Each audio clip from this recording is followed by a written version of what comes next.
రాయబడతాయని చెప్పాను. శాలేమన్నా ముందు చెప్పిన 2 మాటలు బాగున్నాయి, వెనక చెప్పిన 2 మాటలు బాగలేవు అనొద్దు. ఇవి కూడా మీరు వినాలని చెప్తున్నాను. యూదా పాపము ఇనుప ఘంటముతో రాయబడింది అంటాడు. యెషయా గ్రంథములు అంటాడు, నేనే నా చిత్తానుసారముగా నీ అతిక్రమములను తుడిచివేసి ఉన్నాను, నేను ఇక వాటిని జ్ఞాపకం చేసుకున్నాను అంటాడు. తుడిచేశాను అంటే అర్థమైంది, అంతకుముందు రాయబడి ఉన్నవి అని అర్థం. ఇక్కడ మీకు ఒక అద్భుతమైన విషయం, మనము చేసినటువంటి పాపములు మనం ఒప్పుకొనిన ఎడల, క్షమాపణ కోరుకొని ఎడల దేవుడు వాటిని తొలగించి వేస్తాడు.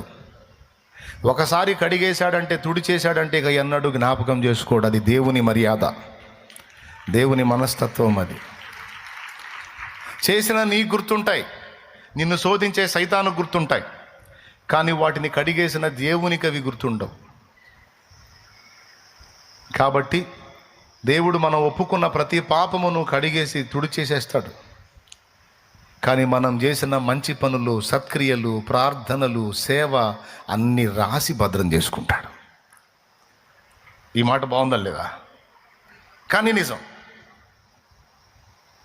మన సంభాషణలో కూడా వ్యర్థత ఉంటే, అది నీకు అర్థమైతే, సాయంత్రం వేళ నువ్వు మోకాళ్ళు నిన్నప్పుడు, ఈ దినమంతటిలో నా మాటల దోషము, నా సంభాషణలో కొంత వ్యర్థత ఉండింది దేవా, దయచేసి వాటిని కూడా తుడిచిపెట్టు అంటే అవి కూడా తొలగించబడతాయి.